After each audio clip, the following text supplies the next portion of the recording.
महावितरणच्या फुलेवाडी उपविभाग कार्यालयाच्या सांगरूळ उपकेंद्राअंतर्गत येणाऱ्या म्हारूळ, सांगरूळ, आमशी, खाटांगळे या गावांमध्ये घरगुती वीज चोरी शोध मोहीम राबवण्यात आली।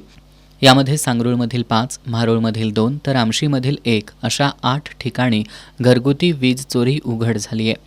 काही ग्राहकांनी मीटरमधून वीज चोरी केल्याचं तसंच काही ठिकाणी एकाच वीज कनेक्शनवरून दुसरीकडे वीज दिल्याचं निदर्शनाला आलंय।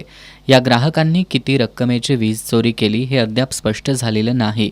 मात्र या ग्राहकांना वीज चोरीची रक्कम आणि दंड भरावा लागणार असून दंड न भरल्यास गुन्हा दाखल केला जाणार असल्याचं फुलेवाडी उपविभाग कार्यालयातील उपकार्यकारी अभियंता विनायक पाटील यांनी सांगितलं। आम्हाला या भागात वीज चोरी किंवा मीटर तपासणीची मोहीम आम्ही हाती घेतली।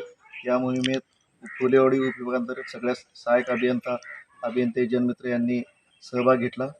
आज आम्हाला 7 एकूण वीज चोऱ्या सापडल्या। आम्ही 100 वीज कनेक्शन चेक केली, परंतु जी काही वीज कनेक्शन चेक केल्यानंतर वीज चोरी सापडली नाही अशा मीटरमध्ये मॅक्झिमम मीटर ही आम्हाला फॉल्टी आढळली।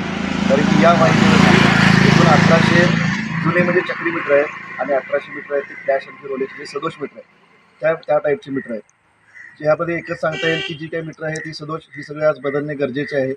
ज्या वीज चोऱ्या सापडली त्यांच्यावरती कायदेशीर कारवाई केली जाईल एवढंच या निमित्तानं सांगतो। आणि तसेच ज्यांची मीटर जे ग्राहक बदलू देणार नाही त्यांना आम्ही सरासरी वापरानं वीज देणार आहोत। या शोध मोहिमेत शाखा अभियंता पूजा कलकुटकी, शुभम जंगले, नितीन शिंदे, योगेश साळुखे, शायरा मुल्ला, श्रद्धा ढणाल, प्राजक्ता पाटील यांनी सहभाग घेतला।